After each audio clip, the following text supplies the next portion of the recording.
Green Party activists and candidates made horrific comments calling Jewish people abominations. God forbid, had this been reform activists, it would have led the news cycle behind only the war in Iran. What'd I do? Yeah, because it's the Greens, the BBC did not even cover it.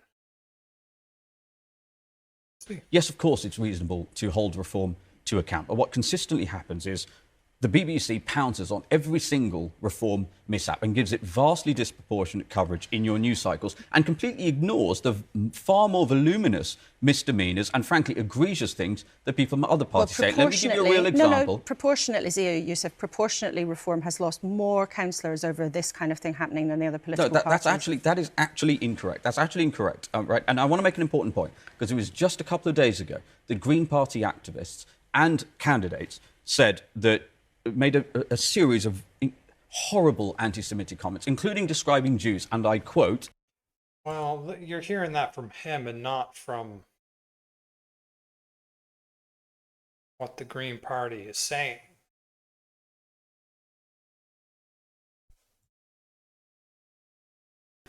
We've even lost sight of the fact that our entire civilization is built on Judeo-Christian principles. And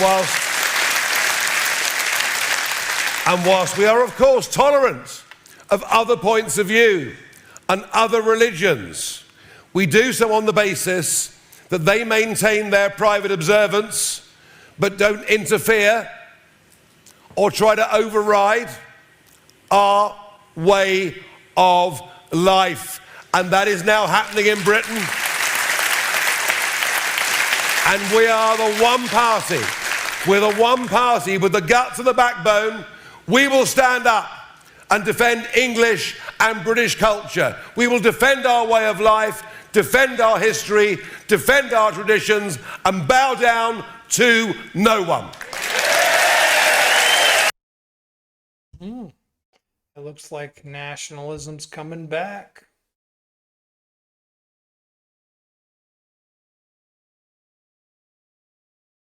Reform UK is now Britain's most unpopular party. Most voters view it negatively.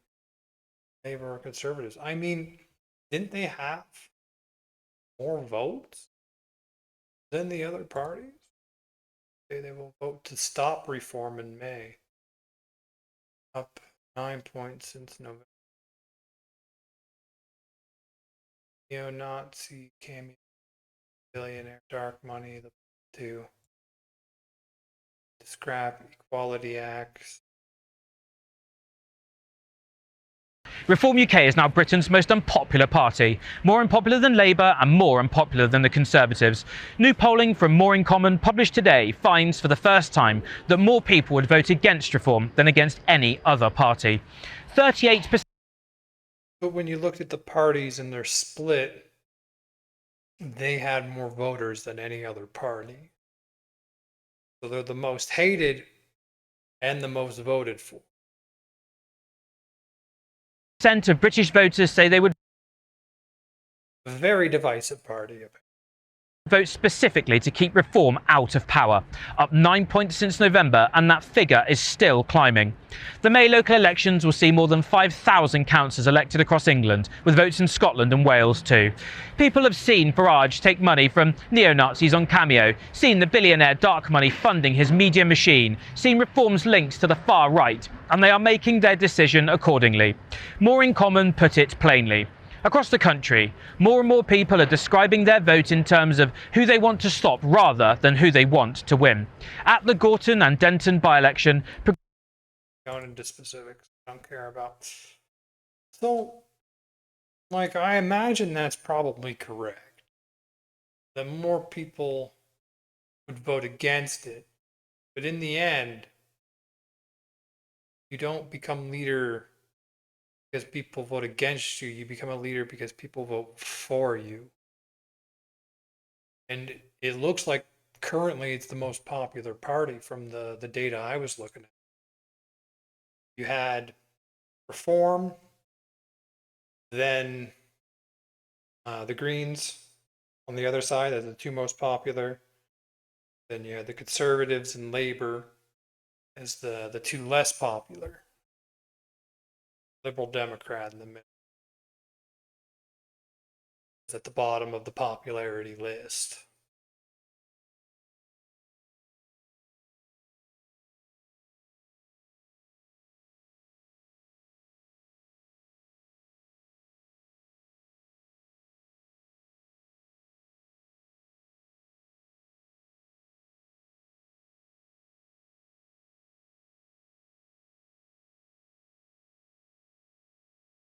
Auto queue's frozen. And do you know what? The funny thing is about my auto queue freezing is my chief of staff and David Ball will go into a complete panic because once I...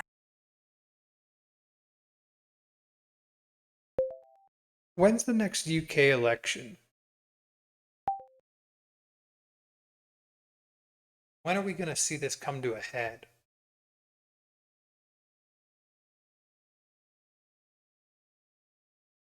In the House of Commons is scheduled to be held no later than the 15th. Oh, they got a long time.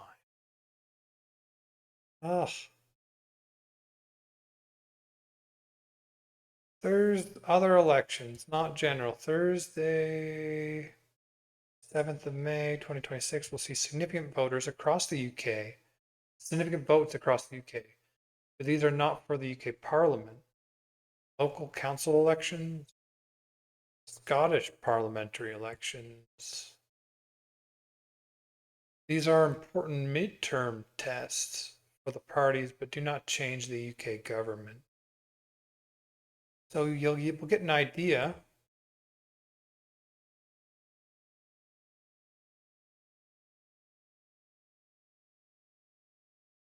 In a couple months, which way people are actually leading with their votes.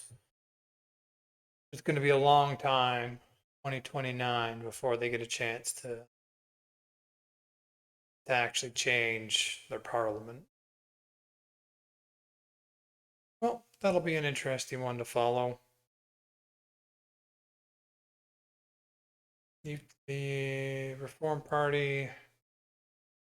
I also want to just quickly look up the Green Party UK. Look at one side, you should always look at the other side.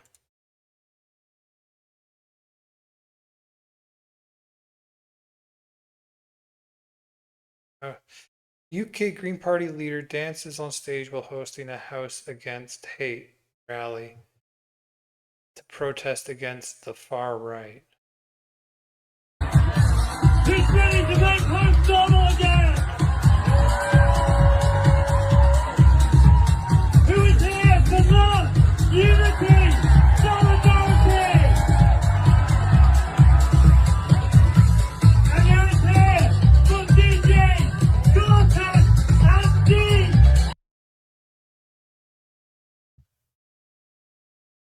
I mean, that's not a party I'd want to vote. Personally. To their Muslim voters.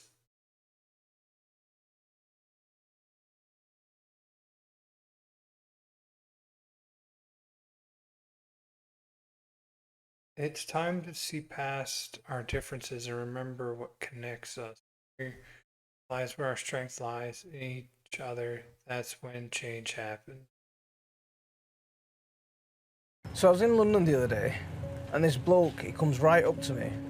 He says, "Why don't you F off back to where you came from?" And you know what? I thought, I will. So I came back here to Sheffield.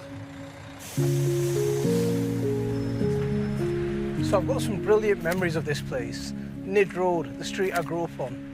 Our little gang would be running around everywhere making noise, and someone's mum would always be telling us off to keep it down, because half the street was asleep after working nights at the foundry. It's so wild how for every party, like they try and take the worst moments and the best moments, show you those to turn you against or for a party.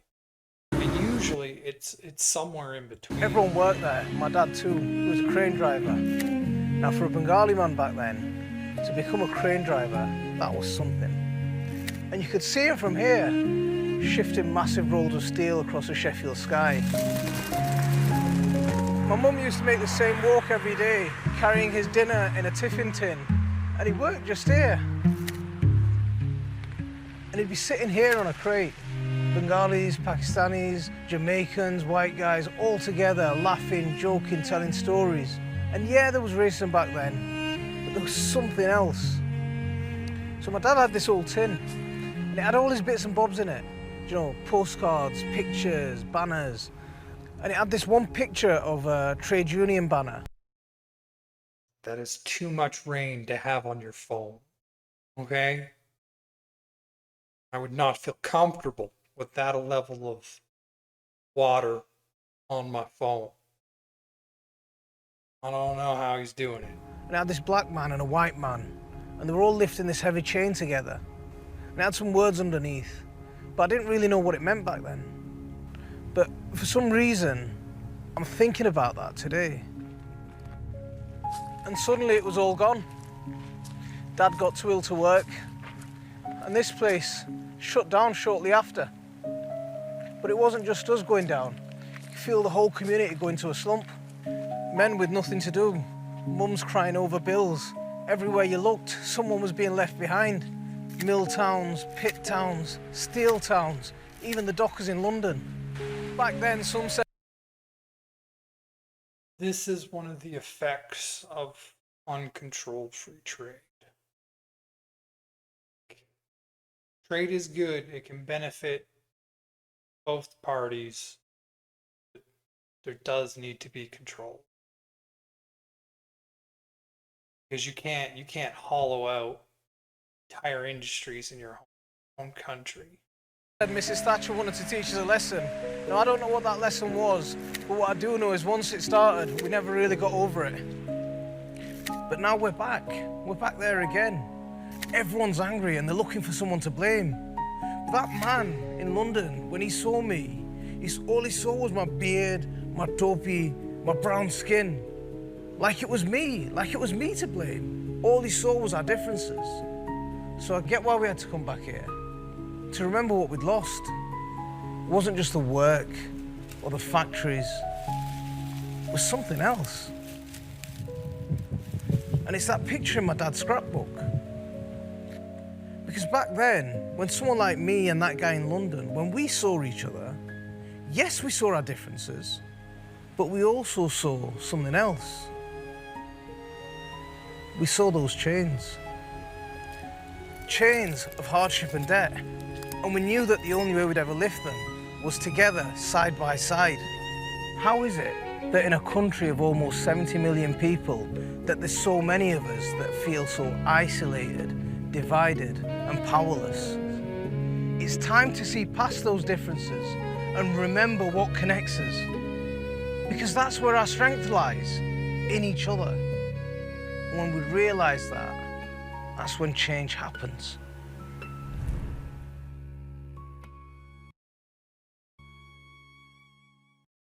I mean, that was a good video. Promotional for them.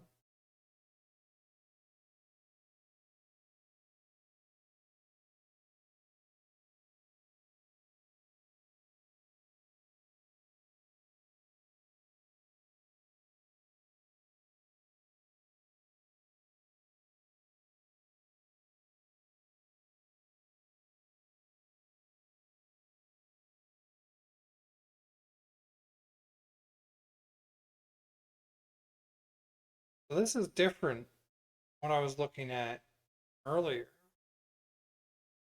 They had reform up at like 22 or something. Green was at like 19. Labor and conservatives were both lower.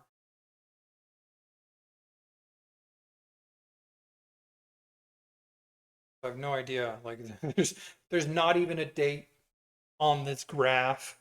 I'm gonna go with what the AI told me.